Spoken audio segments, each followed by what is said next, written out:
Greetings, everyone. This is Rock and Roll Spot coming at you with the weekly comic book roundup. We've got a decently sized haul this week, so let's get started. Kicking things off, we've got New Mutants Lethal Legion number 5. Where we left off, New Mutants had discovered, became fairly certain they knew what, or at least had an idea what Count Nefaria's plans with the Weird Engine were.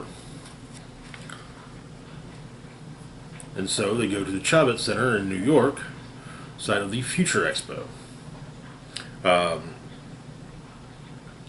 Doing reconnaissance, they discover some of what seemed to be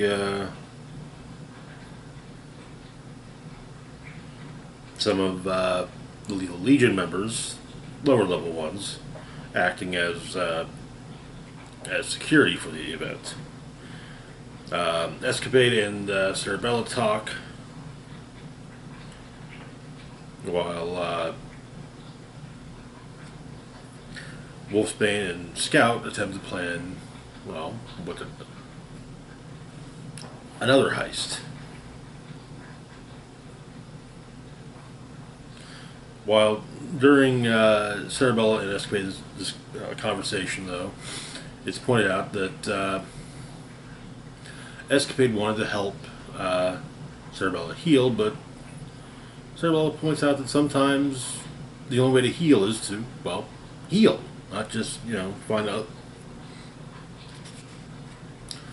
But the Lethal Legion have the Weird Engine hooked up, billing it as the energy source of the future. In this, also in the panel, we have Moonstone trying to chat up Unicorn, saying that she's hooked up with 2 out of 3 Hawkeyes, and that apparently Unicorn looks like he could fit into a Hawkeye costume.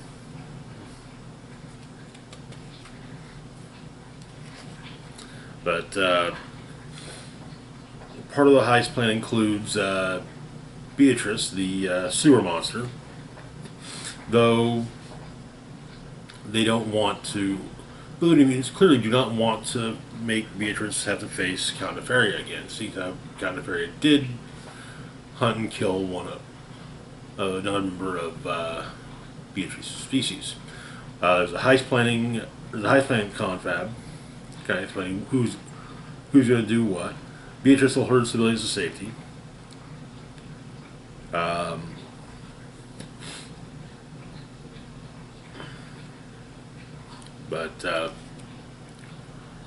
And they realize that the ionic catalyzer is going to basically turn everyone at the everyone at the expo into an ionic energy battery for Nefaria, including his Lethal Legion members.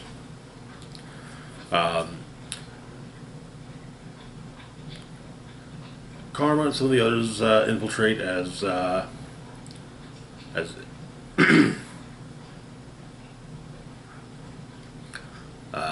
the CEO of the Hatichi Corporation, using their presence to get further intel.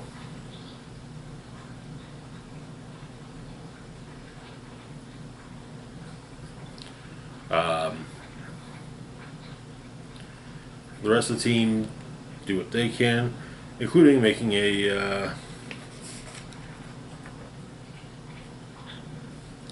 getting Moonstone along with Danny Moonstar so that Danny can, talk to her. Pointing out that, Moonstone is a therapist.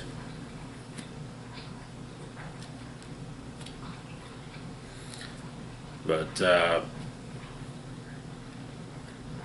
Unicorn gets knocked out, and Morgan basically takes his clothes, but they don't really fit that well. Beatrice says she can herd everyone out. The ionic catalyzer is activated, and it seems that Nefaria is possibly taking on more power than he can.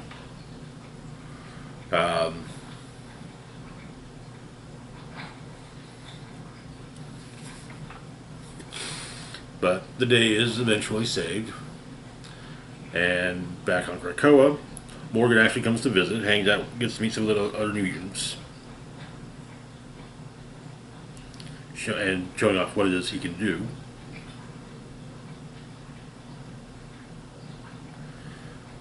And Cerebella and Escalade get a brief dance. Wolfsman and Morgan also dance, though it's a platonic dance. And the series ends with Cerebella and Escalade sharing a kiss. This was, in all honesty, a fun series. I honestly had no idea where the series was even going to go, even from the solicit, which initially kind of made it seem like kind of was going to put together a new Legion, and they were going to catch the attention of the New Mutants, and it would just be like a long, drawn-out fight series. Which, I mean, that could have been cool, but I think what we ended up getting was superior to that. Anyways, moving on to our next book, we've got X-Men Red number 13. Where we left off, John Ironfire arrived from the White Spire on Arakko, bringing warnings of Genesis coming. And so, a new member of the Great Ring is added, Lycaon the Balanced. Ironfire tells the Ring his story. It's explained that they have enough for a quorum, so. However, Genesis arrives.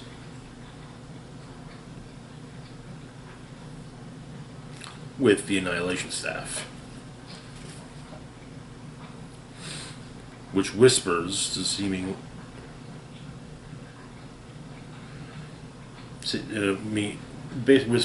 makes whispers to sow discord among the mutants of Arakko. But she basically says that that John Ironfire shouldn't be trusted. He's mentally ill, and the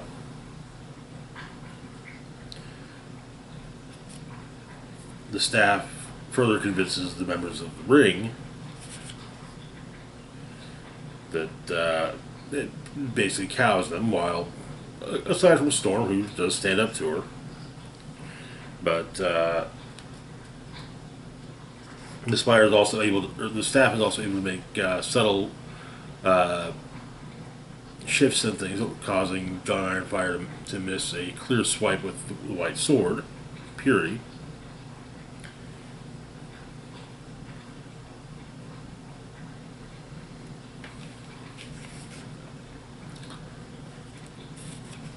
And it does appear that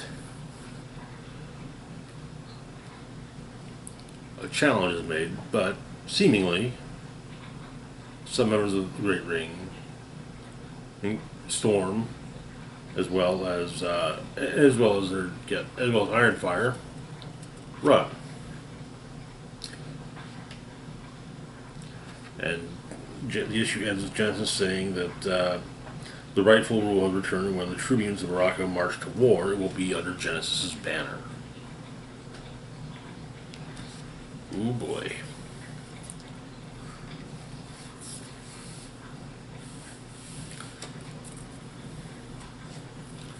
It should be noted from the Fall of X, or before the Fall one shot, focusing on Apocalypse, Genesis, and the Four Horsemen, that Genesis has received intel about what has become of Arakko in her absence from Kabanakaba, which has basically worded things in such a manner so that to piss off Genesis and make her want to come back and destabilize Arakko before the big attack on Krakoa. Moving on, though, to our next book, we've got Deadpool, Batter Blood, number 2. Where we left off, Deadpool was face-to-face with an almost familiar face from comics that deal with Deadpool. Shatterstar, only a girl. That said, Deadpool, Cable, and Wolverine are working to take down Thumper. But first, Deadpool has to fight Shatterstorm. Not Shatterstar, Shatterstorm. She's apparently a big fan of Shatterstars, and he became something of a legend. Though, if she wants, Wade points out that if she's emulating Shatterstar, he doesn't ever remember Shatterstar taking a kill for money. But hey, swords are expensive. Which, yes, swords are expensive. But Deadpool fights Shatterstorm and manages to defeat her, but he seems to be at the whim of something else. Also, he's in a place called Killville. Next, he fights a giant robot that claims to be Killville. And things shift again, and he recognizes this time that thing. He takes a beating from Killville. When he comes to, he's in his the Uncanny X-Force outfit, the gray and black. Starts looking for his teammates, but apparently, whoever's controlling Killville notes that there are clients wanting to see Deadpool be violently injured, and those clients are en route. But she's promised them something special. Venom Deadpool is about to attack Deadpool. And who's the mastermind behind this? Arcata. Yeah, it's Arcade, but a woman. Which, I guess the issue I have here is more that just giving her a dumb name.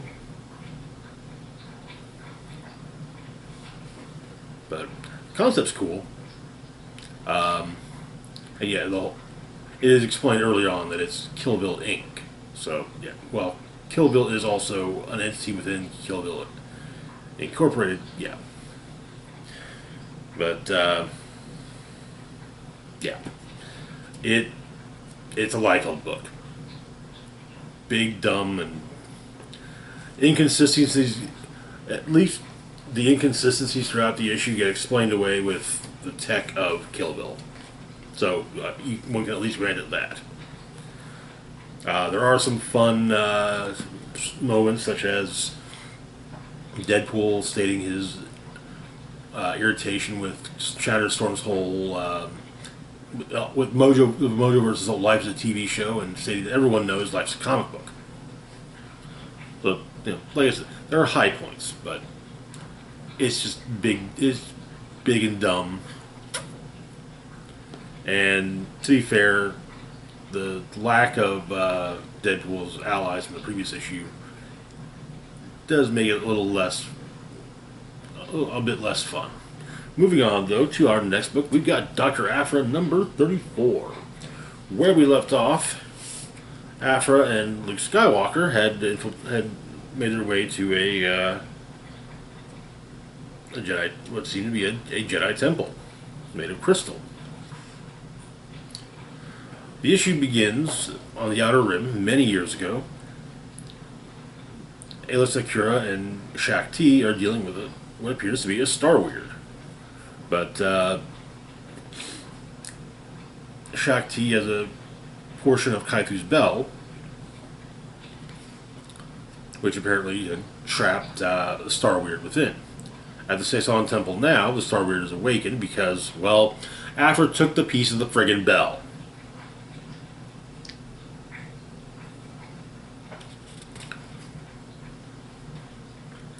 And so Aphra and Luke try to deal with it. They do at least manage to, and yes, they do, while running from it, they do manage to well, stop it and get re-imprisoned within pieces of Kaiser's bell.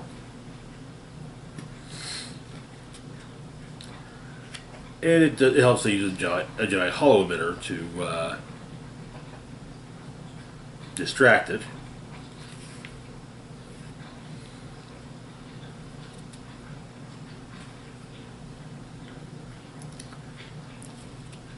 But the Star Wars is re-imprisoned when Luke is able to actually focus his Force abilities again through the piece of Kytu's bell, trapping the Star Wars, except for what appears to be a singular bone, before they leave.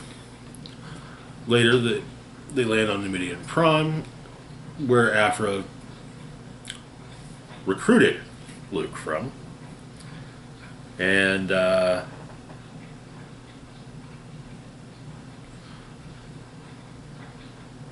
Luke heads back to the rebellion. As he leaves, well, Aphra's feeling, hey, it's not a complete wash. I got a Jedi artifact I can sell. Only, well, Luke managed to snag it from her. Then she does say that maybe there's hope for him. And that is where the issue ends. A fun story. And I gotta say, Aphra does feel much more of a character within the Star Wars universe, like a somewhat important character when you seeing her interact with other important characters from Star Wars, aside from just Vader. I mean, yeah, that does, as someone who only recently developed an interest in the character. That interest has been sustained in part due to her dealings with Vader and Aphra's presence throughout the Crimson Dawn trilogy. So, seeing her working alongside Luke, and I'm presuming her previous series or earlier in the current series, her and Luke did also interacted. It does make her feel more like part of the universe. Moving on, though, to our last book for the moment, we have the next to last of the Return of the Jedi 40th Anniversary one-shots, Star Wars: The Rebellion.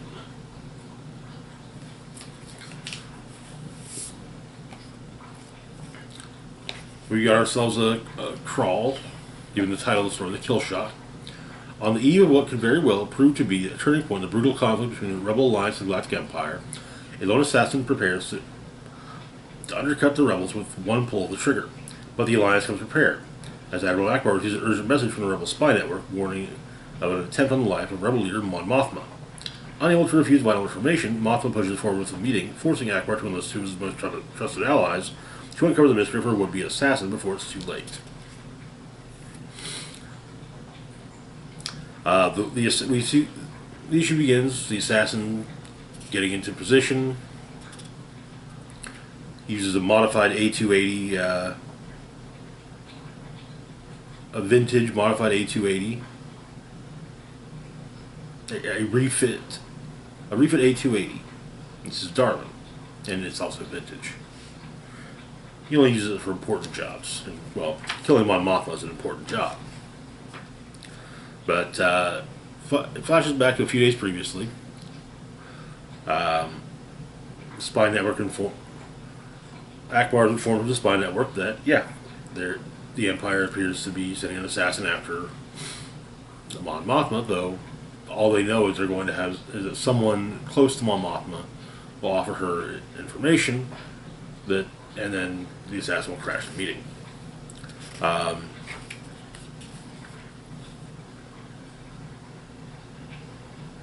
Shara and Kes Dameron are tapped by Ackbar to be the ones that basically be Mon Mothma's secure protection. In fact, they even have a ship, Ezra's Gate, that they'll be using to get from point A to B. Apparently, it was liberated recently, fighting off some spice runners. Apparently, the Spice Runners left it as a trap. They can track that way. They can track the ship.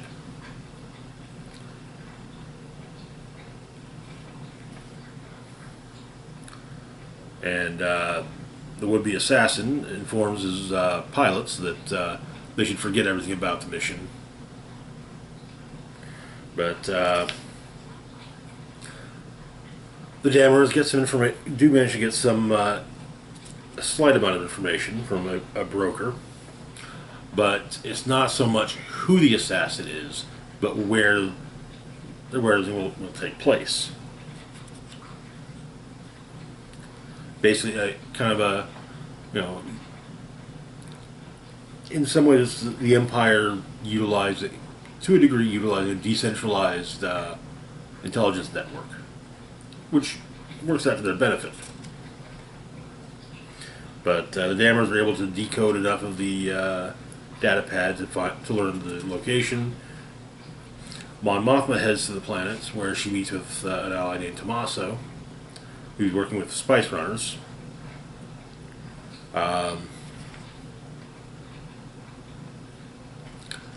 The assassin takes a shot, but Tommaso takes the hit instead. However, before another shot can be taken, Cass and Shara show up and are able to take him down with an assist from Mon Mothma and Tommaso. The intelligence that Tommaso has brought, however,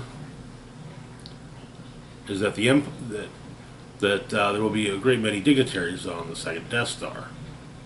I don't think it specifically states that the Emperor himself will be there, but so that might not be that crucial bit of when the rebellion gets that crucial bit of information. But yeah, still they learn that it's quite likely that they are going to be able to deal a rather devastating blow to Imperial bureaucracy by destroying the Death Star. Good story. I dug it. The Return of the Jedi 4th Anniversary one-shots have really been entertaining. There's still one left. The last one will be focusing on the Max Rebo band, who were the band at playing in Jabba's Palace. Anyways, that is going to do it for now. As always, feel free to like, share, and subscribe. Huge shout out to Patreon patron Xander Lee. Thank you so much for your support. Links to my Facebook, Twitter, Mastodon, Patreon, and PayPal can be found in the description box down below. This is Rock and Roll Spock signing off, saying, live long and rock hard.